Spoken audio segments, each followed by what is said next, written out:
నిజానికి ఈరోజు తీసుకున్న అతి ముఖ్యమైన నిర్ణయం ధాన్యం కొనుగోళ్లలో రాష్ట్ర వ్యాప్తంగా ఏదైతే రాష్ట్ర ప్రభుత్వ నిర్లక్ష్యం వల్ల రైతులు తీవ్రంగా నష్టపోతూ ఉన్నారు. ఇవాళ దళారుల పాలైపోయింది ధాన్యం. రాష్ట్రంలో ఎక్కడా కూడా కొనుగోలు కేంద్రాలు నడవడం లేదు.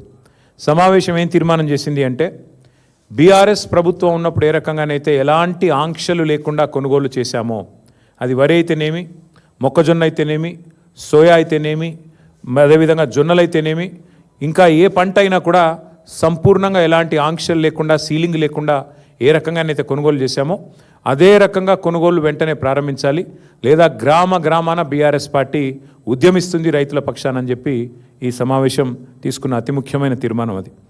అట్లాగే ధాన్యం కొనుగోలు చేయడానికి కూడా చివరికి మంత్రివర్గ ఉపసంఘాలు వేసి వాటిని కూడా ఒక పెద్ద గొప్ప విషయంలాగా ఏదైతే రాష్ట్ర ప్రభుత్వం చెప్పుకునే ప్రయత్నం చేస్తున్నదో దాన్ని తీవ్రంగా ఖండిస్తూ వెంటనే ఈ రాష్ట్రంలోని రైతాంగ పక్షాన ఇప్పటికే దళారులకు అమ్ముకొని కనీస మద్దతు ధర రాకుండా బోనస్ కూడా వచ్చే పరిస్థితి లేకుండా మరి ఏదైతే రైతులు ఇబ్బంది పడుతున్నారో దాన్ని వెంటనే నివారించడానికి ప్రభుత్వం కొనుగోలు కేంద్రాలను ప్రారంభించి వెంటనే కొనుగోలు ప్రారంభించాలని చెప్పి సమావేశంలో తీర్మానం చేశాం.